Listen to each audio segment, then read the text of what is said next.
Little Haiti Films. Right now we are at Enterprise, picking and choosing the vehicle that we're about to take that long hour, 11-hour drive from LA to Utah. This is our 4th time. It's really our 5th time, but we're not even going to mention it.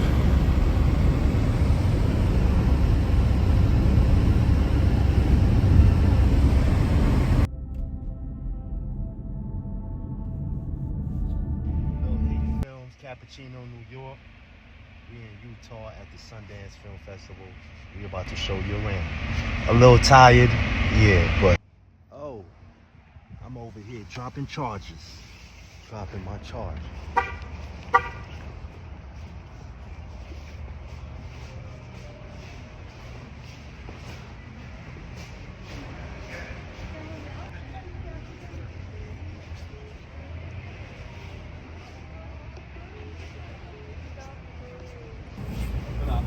Out.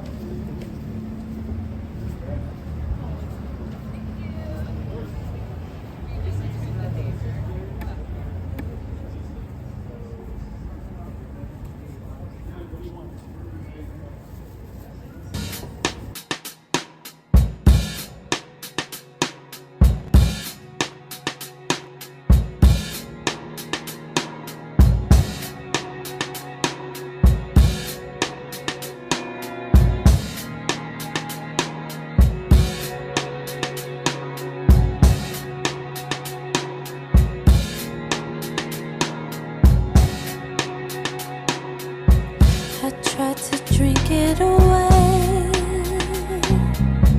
I tried to put one in the air. I tried to dance it away.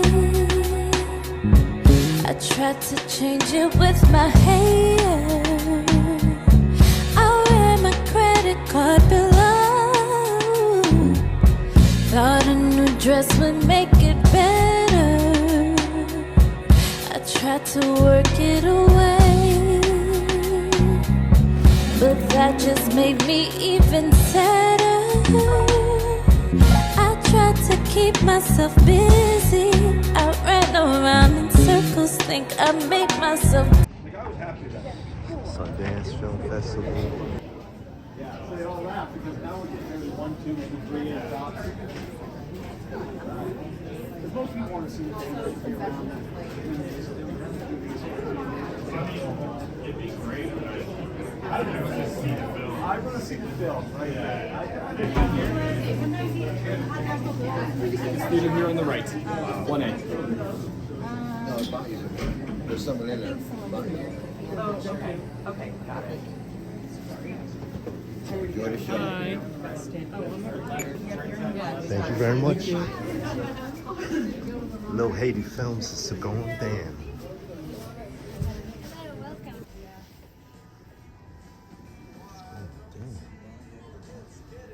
Little Haiti Films.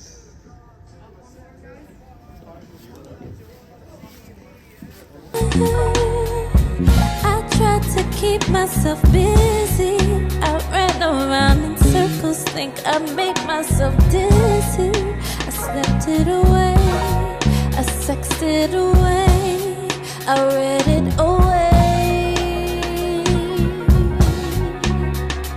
Oh. Little Haiti Films, Sundance.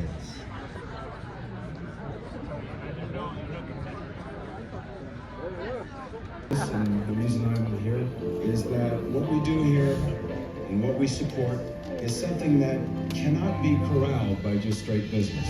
The work of independent film and art review defies the odds, and it does so because it has the strength of its conviction. It just beats it all. It goes against logic, it goes against reason. To me, that is the most moving thing. The result of that is what sustains us and what keeps us alive.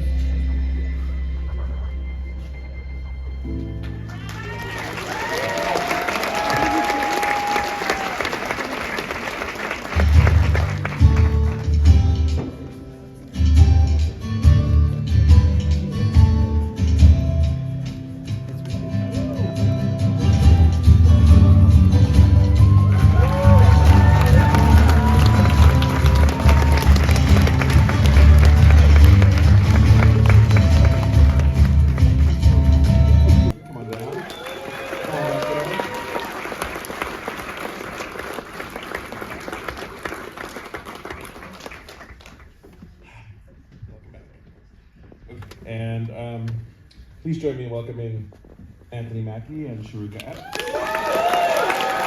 Who was an agent, young agent at William Morris. Alex and I had made kind of like a documentary feature narrative kind of thing prior to this, and Craig gave me the script for this on just a meeting. He was a new agent. I went home and read the script instantly and called him. I think a couple hours later, I think he was shocked I read it. I think he was shocked I was calling him and said, I just love this. I love everything about this. I want to do this. I don't know exactly what that means. He said, well, you should meet the filmmakers. They're in town. I met them the next day, and they had raised half the money. And I said, let's do it. I said, I don't know, it was $800,000 at that time. I said, I'll find $400,000, I don't know, let's go. And I think we met at the Chateau Marmont. They like to make fun of me because they got him the script. I think it was Jason. And I'm curious, what your memories of first reading it? I thought it was funny because, you have a teacher that's a crackhead. And I was like, in the day and age of crack, I was like, nobody's talking about crackhead teachers. I was like, we need to show this shit because this dude a white crackhead. That's even crazier, right?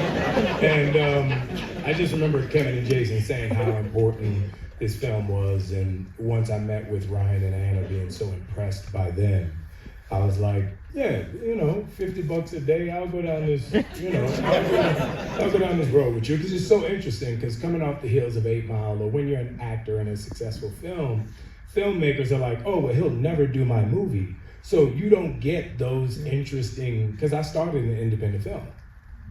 My first movie was a Sundance movie, So it's like, you don't get those offers of those little $50 a day. There's this movie called Brother to Brother. I was gay. It was crazy. Great movie. But you don't get those opportunities, because they're like, oh, well, he would never do this movie. He's Captain America. And back then I was Papa Doc. But it was like, oh, he's Papa Doc. He would never. And I just remember getting the script and being so enthused by the idea of it being so different, and such a completely different film experience than I've had as an actor and as a film goer.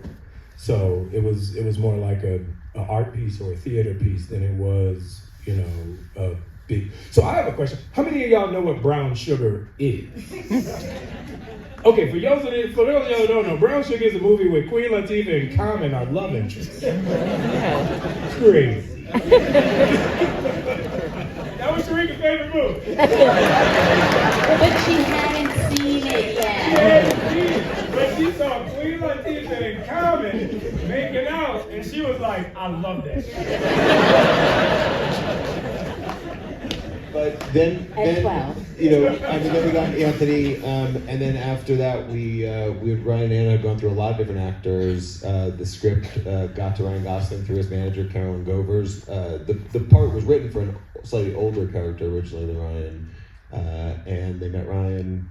I don't know if you want to mention, there's anything to mention about that, or? Well, I'd love to know that, following up on what Jamie just said, the role was for a slightly older actor. What made Ryan Gosling right for this? And take us back to that moment. That's why it was your favorite movie of the 80s. Queen Latifah and Common was just right. Brown Sugar was dead.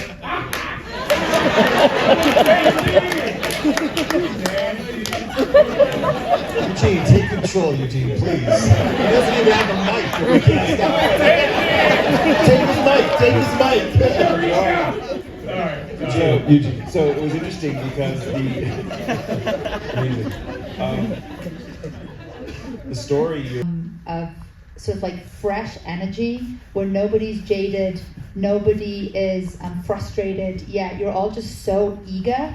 And then we had the beautiful wisdom of Paul Mazzei, who really did sort of carry us along. And it was really, it was my first movie. I'd never produced a movie before. I'd basically been on set for one short, and I didn't go to film school. I came from theater, so this was for me, it was just with so many films for so many years, and I'll never forget this. And I really want to thank you, the audience. And I also just want to say a special, if you could stand, we have Andre Perec here, our cinematographer. Our costume designer. Weinberg, stand up, man, come on, stand up.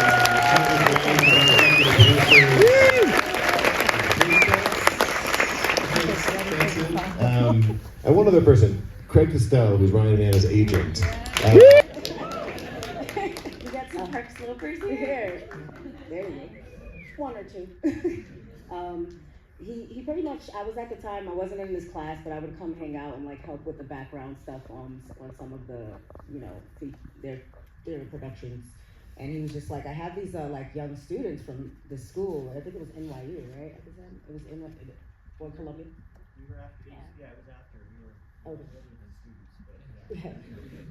And he was like, you know, they're doing a film, and I'm like, okay. And he's like, yeah, you should come audition. And I thought it was absolutely nuts. Like, Little Haiti Films, heading back to LA. I mean, Sundance is cool. It was alright. I mean, I'm surprised it ain't even snow this time. Usually it's always snowing out here.